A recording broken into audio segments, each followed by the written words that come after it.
Start करते हैं। कल हम लोगों ने ये रॉड का एग्जांपल किया था। So moment of inertia of rod about axis passing through centre perpendicular to plane. इसका मोमेंट ऑफ इनर्शिया का फॉर्मूला क्या था? ml²/12। अभी मुझे जल्दी say about this axis find करके दो, पासिंग थ्रू एंड। मुझे ये मोमेंट ऑफ इनर्शिया चाहिए। चलो जल्दी सॉल्व कर लो।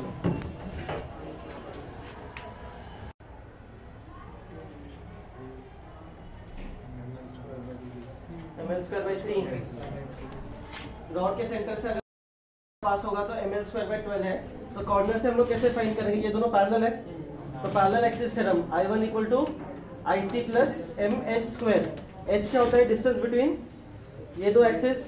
टोटल रॉड का लेंथ अगर l है तो ये कितना है? l/2 IC ml²/12 + mh² मतलब l²/4। तो इसको 3 से मल्टीप्लाई डिवाइड, तो ये हो जाएगा 4 ml²/12। सो ml²/3। तो moment of inertia of rod about axis passing through one and कितना होगा? ml²/3। नेक्स्ट अगर मुझे ये फाइंड करना है, ये सपोज I2 है, मतलब moment of inertia of rod about axis passing through centre along axis of the rod. मतलब हम लोगों ने ये एक्सिस पे पकड़ा है और रॉड को ऐसे रोटेट कर देना है। ये एक्सिस का मीनिंग था अबाउट ये पकड़ा है, रॉड ऐसे पूरा रोटेट होगा। समझ में आ रहा है? तो मुझे अभी ये I2 फाइंड करना है।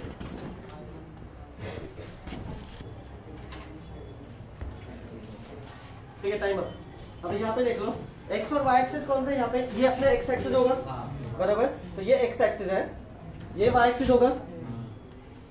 z एक्सिस कौन सा होगा? ये z एक्सिस होगा, बराबर। ये भी सेंटर से पास हो रहा है, परपेंडिकुलर टू रॉड है, तो इसका भी वैल्यू ml²/12 होगा, बराबर। तो ये IZ है, तो परपेंडिकुलर एक्सिस थ्योरम अप्लाई कैसे करें? IZ = IX + IY। IZ मतलब ये एक्सिस जो सेंटर से पास हो रहा है, रॉड को परपेंडिकुलर है, उसका वैल्यू कितना होगा? ml²/12 = IX जो मुझे फाइंड करना है, प्लस IY जो ml²/12 है। तो I2 का वैल्यू कितना हुआ? 0। सो moment of inertia of rod about axis passing through centre along the axis of the rod, उसका मोमेंट ऑफ इनर्शिया कितना होगा? 0। कल हम लोगों ने प्लेट का किया था, बराबर। प्लेट के समय हम लोग फॉर्मूला हमेशा क्या लेते हैं? ml²/12। लेंथ कौन सा लेंगे? जो एक्सिस को परपेंडिकुलर वाला लेंथ है। यहाँ पर हम लोगों ने क्या किया है? रॉड ऑफ लेंथ L, उसका थिकनेस नेग्लिजिबल है, काफी पतला रॉड है, तो ये थिकनेस कितना है? 0 है। तो अगर हम लोग इसको प्लेट कंसीडर करें ऑफ थिकनेस B, ये B था, तो अबाउट दिस एक्सिस उसका फॉर्मूला क्या था? mb²/12। B मतलब ये थिकनेस। अब यहाँ पर हम लोगों ने रॉड कंसीडर किया है ऑफ नेग्लिजिबल थिकनेस, तो B कितना है? 0। सो मोमेंट ऑफ इनर्शिया होगा 0। क्लियर है? जो हम लोगों ने परपेंडिकुलर एक्सिस थ्योरम से भी प्रूव किया है।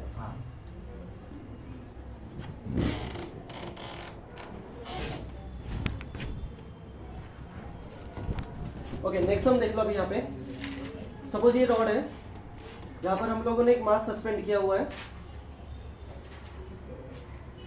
With light strings. Length of the string is L। ये जो एंगल है this is 37 degree. Mass of block is m। तो अगर मैंने इस ब्लॉक को अबाउट दिस रॉड रोटेट किया है, मतलब इसको सपोज मैंने जोर से पुश किया, तो अबाउट दिस रॉड ऐसे सर्कल में जाएगा, बराबर। तो मुझे about this axis of rotation moment of inertia find करना है। कितने ऑब्जेक्ट्स है यहाँ पर? एक ही ऑब्जेक्ट है, तो एक ही मोमेंट ऑफ इनर्शिया आएगा, बराबर। तो moment of inertia of this object, direct formula क्या होता है? m r²। r क्या होता है? Distance of object from axis of rotation, perpendicular distance. मतलब मुझे यहाँ पे ये वाला डिस्टेंस चाहिए, ये वाला डिस्टेंस कितना होगा? ये 37 डिग्री है, ये L है, तो ये क्या होगा? 37 का ऑपोजिट साइन, मतलब ये होगा L sin 37। मतलब ये केस में अपना ये परपेंडिकुलर डिस्टेंस कितना हुआ? L sin 37। तो m L² sin² 37। sin 37 का वैल्यू कितना होता है? 4/5, तो उसका स्क्वायर 16/25। तो moment of inertia of block when it is rotated about this axis is 16 ml square by 20. Okay, next heading दे दो, conical rotation. Conical rotation.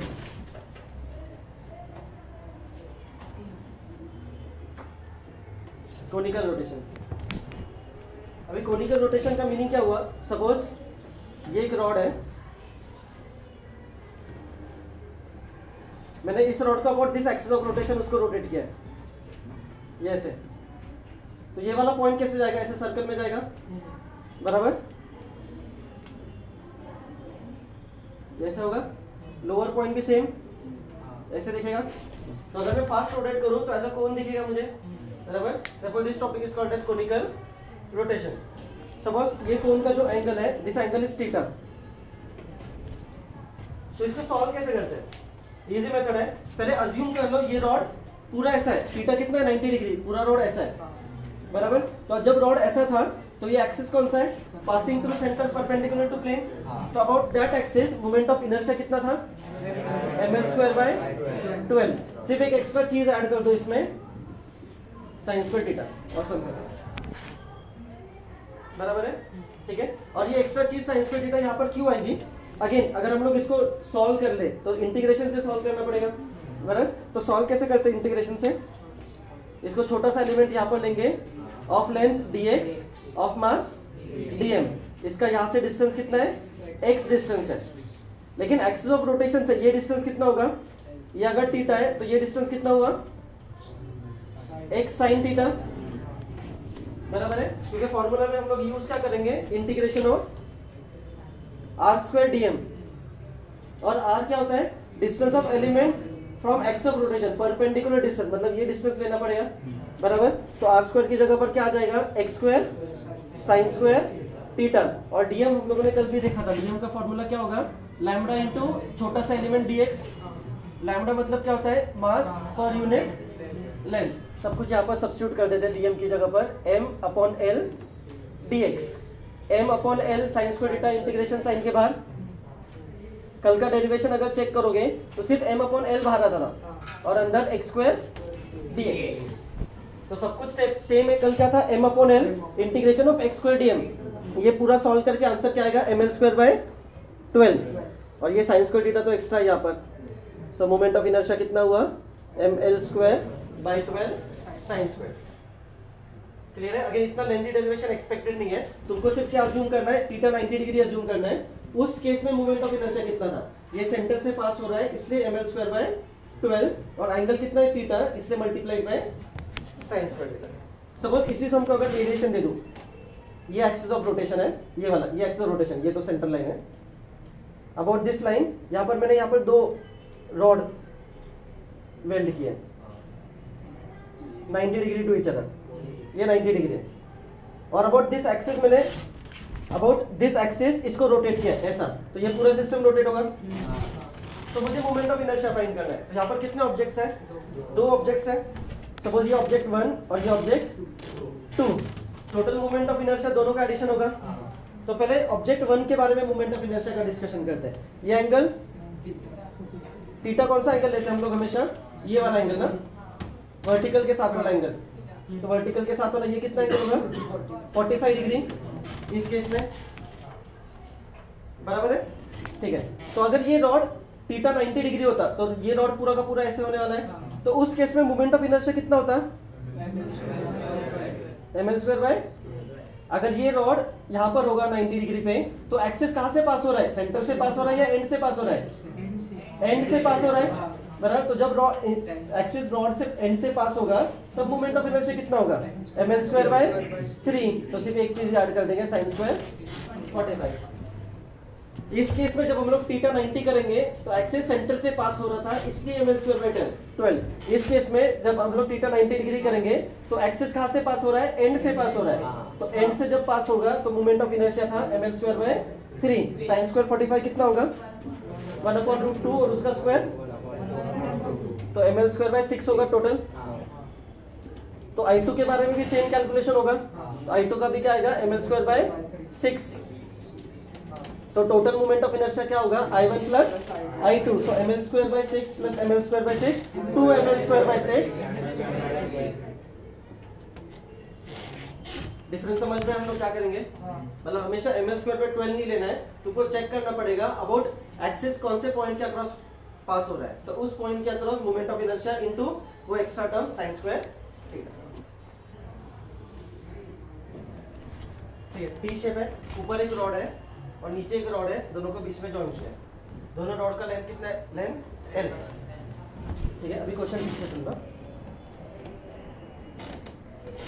Case 1, मैंने रॉड को ऐसे रोटेट किया है अबाउट दिस एक्सिस,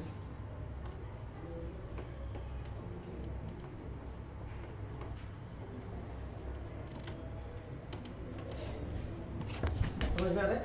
मतलब सपोज ये अपना टी शेप है, अबाउट दिस एक्सिस इधर से पास हो रहा, मतलब दिस एक्सिस ये ऐसे रोटेट होगा। ठीक है, नेक्स्ट क्या किया हम लोगों ने, अबाउट दिस एक्सिस,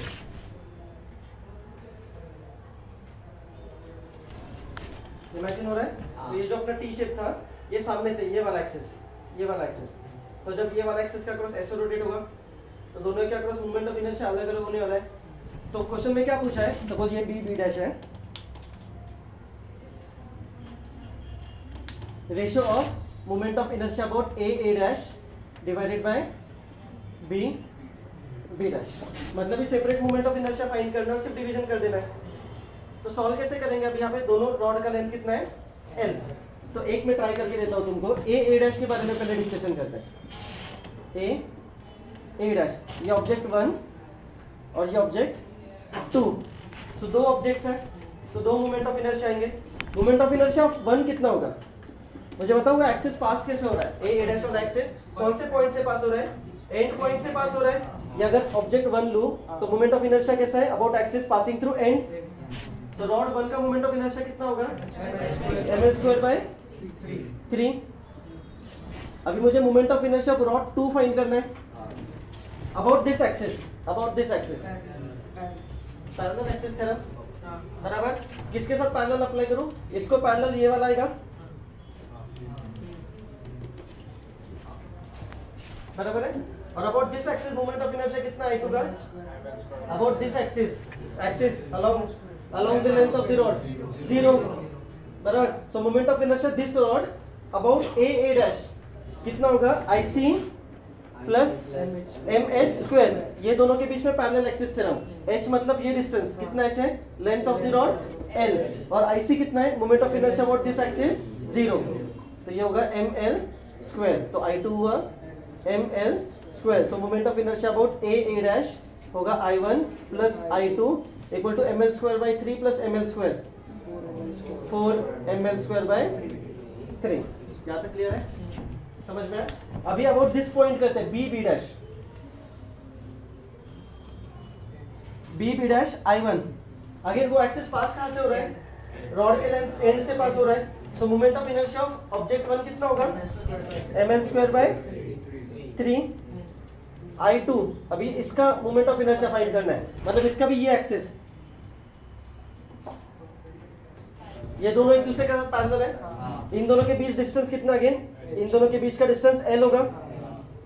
ये एक्सिस कैसा है, passing through centre perpendicular to rod बराबर, तो again parallel axis theorem apply करेंगे, IC plus MH square, IC कितना है, ML स्क्वायर बाय 12, और H कितना है ये केस में L, तो कैलकुलेशन 13 ml स्क्वायर बाय 12, तो ये I2 हुआ। So total moment of inertia about B dash कितना होगा, ml square by 3 plus 13 ml square by 12, calculation इसको 4 से मल्टीप्लाई डिवाइड, तो 13 प्लस 4 17 ml स्क्वायर बाय 12। लेकिन क्वेश्चन में क्या पूछा है, दोनों का रेशियो पूछा है, तो दोनों का रेशियो कितना होगा, 4 a dash 4 ml square by 3 है, तो ऊपर 4 बाय 3 होगा और नीचे 17 बाय 12,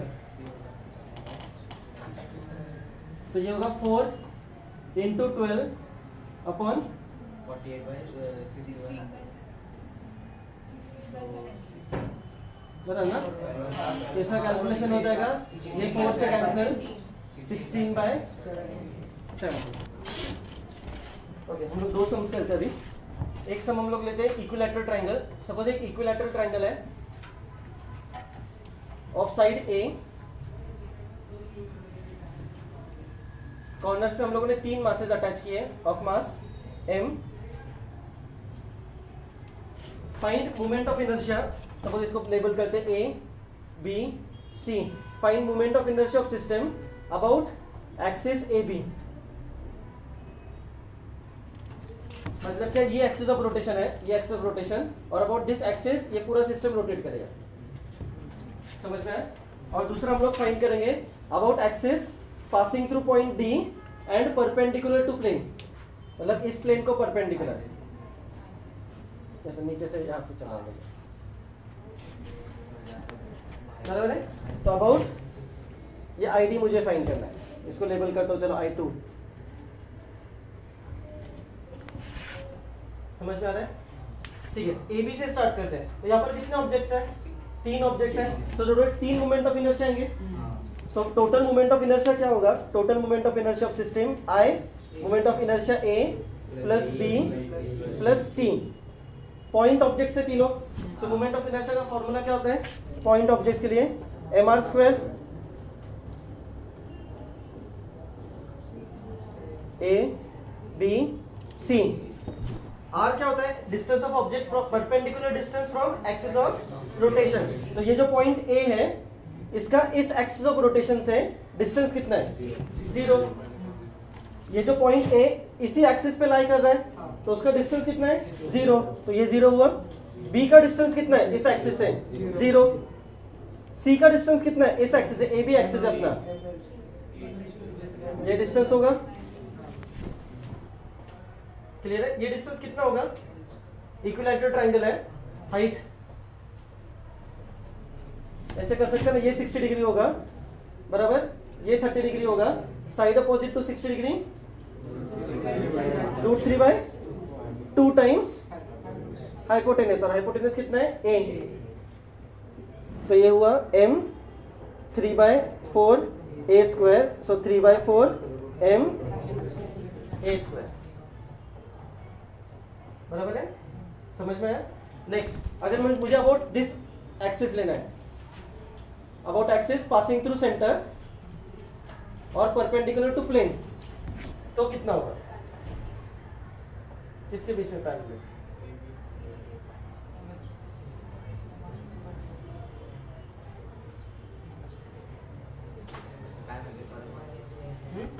ठीक है, सपोज हम लोगों ने अभी क्या किया है, ये प्लेन है अपना, ये इक्विलैटरल ट्रायंगल वाला प्लेन है, इस प्लेन के ऊपर ये 3 पॉइंट्स थे यहाँ पर, ठीक है, ये 3 पॉइंट्स लो, एक ये पॉइंट, एक ये पॉइंट और एक ये पॉइंट, ये ट्रायंगल के 3 पॉइंट्स हैं, ठीक है। अभी हम लोगों ने क्या किया, अबाउट एक लाइन हम लोगों ने फाइंड किया है।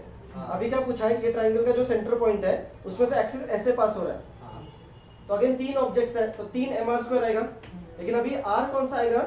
ये परपेंडिकुलर डिस्टेंस, ये परपेंडिकुलर डिस्टेंस और ये परपेंडिकुलर डिस्टेंस, मतलब r तीनों केस में क्या आएगा? यहाँ पर, यहाँ से हम लोग यहाँ पर लाइन ड्रॉ करेंगे, दिस डिस्टेंस, इसके लिए ये डिस्टेंस और इस पॉइंट के लिए ये डिस्टेंस। हमको पता है इफ हाइट इज 3, तो ये कितना होगा? 2:1 के रेशो में आएगा, बराबर, ठीक है। अभी जस्ट फाइंड किया था, ये डिस्टेंस कितना है? √3/2, ये डिस्टेंस √3/2 है, तो ये डिस्टेंस कितना होगा? ये पूरा हाइट इज √3/2a, इतना है। अभी मुझे पता है जो सेंटर होगा that is in the ratio 2:1, तो ये कितना होगा? ऐसे कर सकते हैं ना, अज्यूम कर लो ये x है, ये हाइट x है, तो ये 2x होगा, 2:1 रेशो है। और मुझे पता है 2x + x √3/2a है, मुझे x फाइंड करना है, बराबर। सो 2x + x कितना होगा? √3/2a, मतलब 3x = √3/2a, तो x होगा √3/6a। लेकिन मुझे ये डिस्टेंस चाहिए, ये डिस्टेंस कितना है? 2x √3/3 ना, ये 2 इधर गया, तो 2x = इसको लिख सकते हैं a/√3, नीचे जो 3 था उसको लिखा √3 × √3, एक √3 कैंसिल। सो पॉइंट B का डिस्टेंस फ्रॉम सेंटर कितना हुआ? a/√3। सिमिलरली ये भी a/√3 होगा, ये भी a/√3 होगा। तो अगेन मोमेंट ऑफ इनर्शिया क्या होगा? About axis 2 IA + I B plus I C, मतलब m are square plus m are square plus m are square. ये केस में तीनों एम सेम है और आर भी सेम है, ये सारे डिस्टेंस इक्विलैटरल ट्रायंगल है। तो आर कितना है, a अपॉन रूट 3, तो ये होगा 3 एम आर स्क्वायर, आर की जगह पर a अपॉन रूट 3 स्क्वायर, तो ये हो जाएगा 3m a square upon 3 m a square. समझ में आया? ठीक है। तो पॉइंट ऑब्जेक्ट्स होंगे तो directly M are square formula apply करना है और हर एक पॉइंट के लिए उसका इंडिपेंडेंट आर्क जो भी एक्सिस ऑफ रोटेशन है वहां से परपेंडिकुलर है। क्लियर है? ठीक है। होमवर्क के लिए ये समझना है, सपोज एक स्क्वायर है और चारों एंड्स पर हम लोगों ने मासेस अटैच किए। स्क्वायर अगेन ए साइड का mass of each is m, इसको लेबल करते हैं ए बी सी और डी। तो होमवर्क के लिए तुमको फाइंड करना है moment of inertia about A B, मतलब ये एक्सिस ऑफ रोटेशन है, अबाउट ये एक्सिस ऑफ रोटेशन, ये पूरा स्क्वायर रोटेट होगा। Next moment of inertia about A C, मतलब ये डायगोनल है। अभी ये एक्सिस ऑफ रोटेशन है, इसको ऐसे रोटेट किया है तो ये पूरा स्क्वायर ऐसे रोटेट होगा, ये ऐसे। समझ में? और नेक्स्ट पासिंग थ्रू सेंटर और परपेंडिकुलर टू प्लेन, ये ऐसा होगा है ना, मतलब ये आईडी, मतलब आर कौन सा लेना बी केस में, ये आर होगा, बी के लिए ये आर, इसके लिए ये आर, आर और ये आर। तो सिर्फ M are square formula apply करना है, सिर्फ distances from axis of rotation अच्छे से लेना और फाइनली सब कैंसिल। समझ में? तो ये कॉपी कर लो और फिर मुझे ये सम सॉल्व कर दीजिए।